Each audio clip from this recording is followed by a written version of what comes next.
Hello, everyone. Today we're going to be going over criminology, social disorganization theories based on pages 316 to 317 of our reading. And we're going to be discussing two different type of studies and one of them took place in Los Angeles and one of them took place in England. And so the first one in Los Angeles was done by Schuerman and Solomon Kobrin.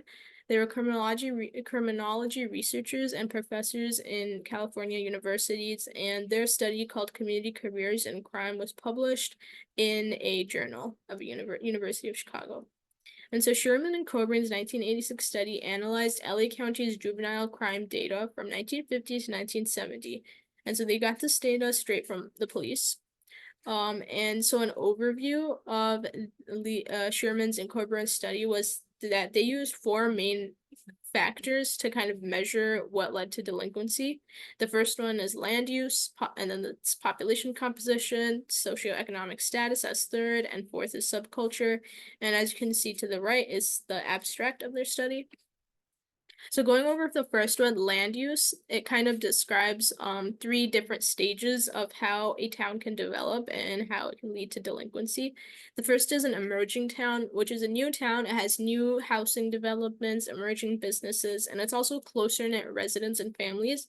And since it's since it's new houses and new buildings, it's usually higher socio and economic status of the residents so that they can afford the new houses. But then after a few years, it goes into the transitional stage, which is aging into an established town. And so businesses will start to close and only the stable ones will remain open. The housing will also fluctuate. And then this is when basic crime begins. In the third stage, which can be after a few years or decades, it reaches the enduring stage, and this is when the town starts to stagnate. There's not going to be as much businesses, not as much houses, and then shifting residents as people move in and out, and so it creates more strangers and kind of leads to the community ties kind of disintegrating and more social disorganization. And this is where crime rates continue to rise.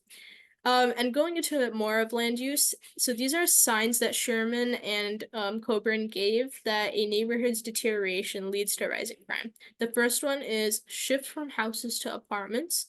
And this basically means where people can't afford houses, they will go to rent apartments and less stable residency. And so this could be one way that leads to more delinquency. There's also residential mobility, meaning that people will move around a lot or they'll rent, like I mentioned. And this just means that there will be less close-knit community ties between neighbors. Unrelated individuals and broken families, and all these quotes are pulled from the social disorganization theories reading. And unrelated individuals and broken families basically means that people are not as connected and families themselves are kind of breaking down. And so child care is lower, and this is what leads to juvenile delinquency. High ratio of kids to low ratio of adults. This basically means that there's less adults to take care of more kids, or the adults are working and busy, so there's a lack of supervision. Then minority group populations, this basically means that it's mostly disenfranchised or poor people that are there. Women in the workforce, this was described to mean that as women had to support the family, they would have to work more, and so they were unable to fully supervise the children. And again, that goes into lack of supervision. And then the last thing they discussed was that less home ownership just usually leads to more crime, and that was one of the factors that they found that was similar to Shaw and McKay's prior study. And so going into the second thing, population composition, they studied the characteristics of a population that can lead and so the first thing they looked at was like race and ethnic makeup and differences between white majority and non-white majority areas, and how also even when the ethnic mixes are mixed in an area, how the population concentrations can affect delinquency rates. Also, of the women and female participation in the labor force. They saw that in LA between the 1950s to 70s, as delinquency rates were higher, it would also cause like employment rates for women, both black and white women, to go lower. High population turnover, again, is just people moving in and out a lot, and so there's less stable community bonds and more strangers, and that leads to higher delinquency. And then this quote is also pulled from our reading on page 316. there were also significant increases in the degree of overcrowding in high delinquency areas, which supported the findings of Lander in 1954, Bourdois in 1959, and Chilton in 1964. And so this can also be a factor into the subculture point, which is the fourth point, where community values based on the population composition can influence delinquency. The third main factor is socioeconomic status. And so Schuerman and Kobrin found that when there's a lower number of educated people, lower professionals, and skilled workers, there's higher delinquency. And the quote says that this supported Shaw and McKay's proposal. And so Shaw and McKay were former research studies. And so Schuerman's findings supported Shaw and McKay's proposal that delinquency was positively correlated with the percentage of people renting and negatively correlated with the percentage of homes owned. And so this basically means that when people are poor, they can't afford single family houses, the mortgage and everything costs more. And so this leads to more rentership, and rentership kind of goes into less first neighbors knowing each other, and then also less commitment to the house or the apartment and its upkeep. And so this was how they described how it can lead to more delinquency. They also quote said that socioeconomic status preceded increases in delinquency only in transitional and enduring stages. So those were the second and third stages. And that basically means that people got poor and that led to more crime, not that there was more crime and then people got poor because of it. And so the modern applications and program implications of Schuerman and Kobrin's study was that it impacted the Los Angeles research scene, and specifically because they got their statistics from the police force, and the governmental bodies. So their study was kind of considered more by the governmental bodies for that reason. And then they are also California-based professors, and so it affected criminological academia and how future studies were designed. And since it was a grant-funded study, it kind of shows that combination between government and academia to study criminology. And the study was published in the University of Chicago's journal. Okay, this is the second authors and studies that we'll be looking at, and they were based in Wales and England. And so Robert Sampson and Byron Groves were researchers, and they published 1989 study that was called Community Structure and Crime: Testing Social Disorganization Theory. And they surveyed 10,905 residents in 238 localities across Wales and England. So the overview of Sampson and Groves' theory and not theory, but their study and about what the causes of crimes were was that it's four things: low economic status, ethnic heterogeneity, residential mobility, and family disruption. And so these four things kind of are intertwined to lead to these effects of community social disorganization.